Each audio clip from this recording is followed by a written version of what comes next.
Girls, first point, here we go, good luck.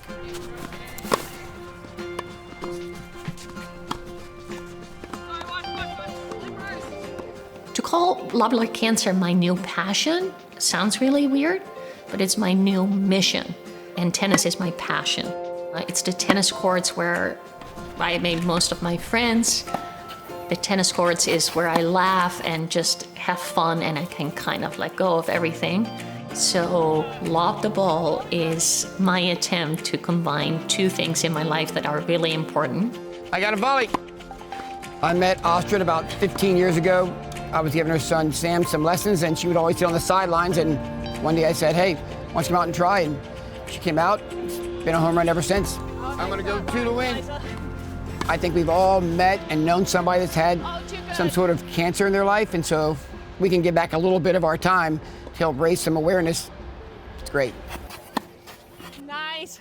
2 years ago, 2022, I went for a routine mammogram, and they found a tiny little suspicious site, so we had a biopsy done on site. And I just remember walking to the car, and I called my sister, and I said, I think I have cancer. I was young, 45, very healthy lifestyle, always active, and for this to just come out of the blue was a little weird. It just didn't all fit. I never heard of it, and I'm thinking this is just breast cancer. But what I found is you don't just have breast cancer, you have a certain type of breast cancer. When I started in breast cancer care, the notion was there are 2 types of cancers. We treat them the same, they just come from different parts of the breast. But really, we're starting to realize that lobular cancers are completely different cancers than ductal cancers. And what we used to lump together and treat the same, we're starting to realize we really can't do that. Often when we think of a cancer, we think of something like a grape or an olive, something that is round that we can maybe feel and see. But the lobular growth pattern is such that the cells go in a single file pattern, making it very difficult to detect on our standard imaging. I did have all the mammograms, I did have the ultrasounds. I had multiple MRIs, and still this didn't all show up. There are often a lot of twists and turns when women are diagnosed with breast cancer.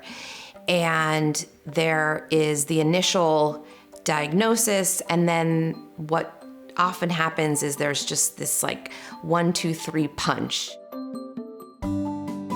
For Astrid, she had a particularly complex presentation where we were trying to very clearly determine all the areas in her body where the cancer was, exactly what the cancer was in all those areas, and how she wanted to think about trying to cure this cancer and reduce the risk of it coming back. It was after all the pathology, when it was sent back to the lab, where they found multiple sites of lobular cancer. When I see a patient who has a lobular cancer, I have to put away my standard thinking and put on my lobular hat and start realizing that I need to investigate as much as I can with imaging. I need to ensure that pathology has all the information they need in order to correctly diagnose the cancer. A lot of work needs to go into understanding how to treat it specifically as compared to how we have been doing it for years. Goedemorgen, Thijs. Hi, Astrid. How's it going over there? It's going well, thank you. When I was diagnosed with lobular, I still was clueless, right? But it was because of Dr. Steinman, who called me and she said there is a symposium. It's the Invasive Lobular Cancer Symposium. And I was interested to see because there were 2 Dutch researchers. I have this connection with the Netherlands, and it was obvious with all the scientific data they were sharing that they're really doing groundbreaking work over there. They're in the top 10 in the world. And they work together with the labs here in Pittsburgh, UPMC and UPMC Hillman.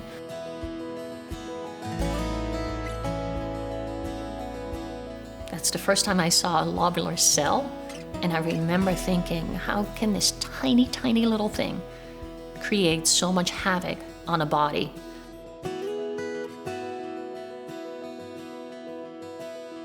I'm really curious to see what you're working on in the lab. Yeah, so we made like a blueprint in how lobular breast cancer needs to be diagnosed. There was a blueprint which was super old, and we renewed it, optimized it, and we even are now in conversation with WHO to get it implemented worldwide. That's really amazing. And this is just as of late. Yeah. This is a massive collaboration with a lot of other labs.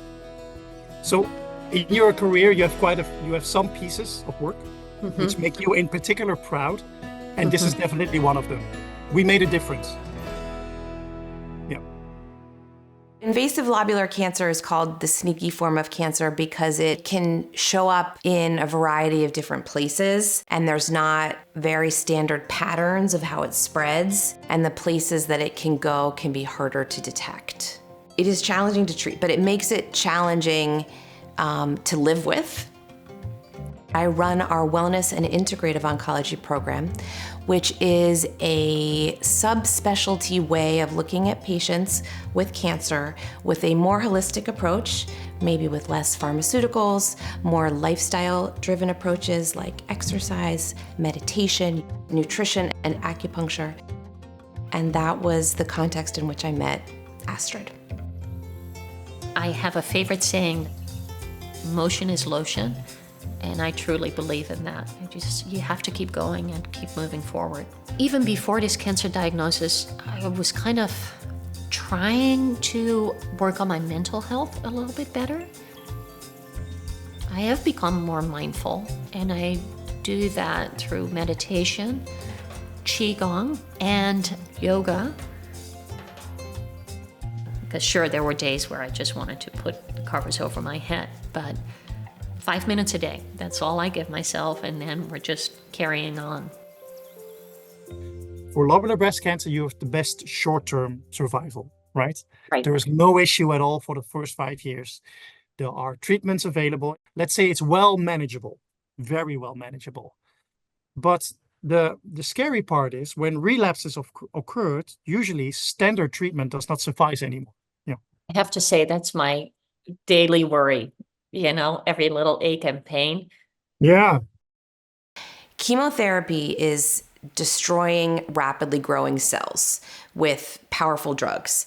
And the cancers that we know that respond the best to chemotherapy are cancers that grow very quickly and therefore are destroyed very quickly. Invasive lobular cancer tends to be more middle growing, not fast growing or super slow growing. And sometimes we don't see the same outcomes that we want. And this is part of where the research is so important to try to understand who we're treating with too much, who we're treating with too little. We're also working on this in the lab, right? So we're trying to find ways to keep those cells that are sleeping in the body, keep them asleep. And if we can kill them in the process, that's even better. Okay, so how do you think I can benefit in 5 or 10 years from your lab research? Lobular breast cancer is a small cancer in a big breast cancer world. Because of this reason, it has not always been the focus of pharmacy companies to help building a better treatment for the disease. So for your funding to support our research for the coming 5 years it's so useful. And not only because it's hard to obtain funding for lobular breast cancer, but now we can really pursue those targets that we believe in. And we can also focus the research on the needs from the patients. We have to do better for our patients with lobular cancer. We have to understand these cancers better. We have to have the research to differentiate them from our traditional ductal cancers, and that takes time and resources. And so we certainly need that to be able to do the best for our breast cancer patients. My personal goal is for everybody, every woman, but also men, to know what kind of breast cancer they have In other words, I don't want to hear I have breast cancer anymore. I would prefer people say I have ductal breast cancer or I have lobular breast cancer, because each cancer deserves and needs its own treatment plan. My mother-in-law passed away from lobular cancer. My sister-in-law passed away from lobular cancer. So what it means to me, this sneaky cancer, very well aware that this could come back. Success in our lab would mean that we're really closing in on the fundamentals of the disease.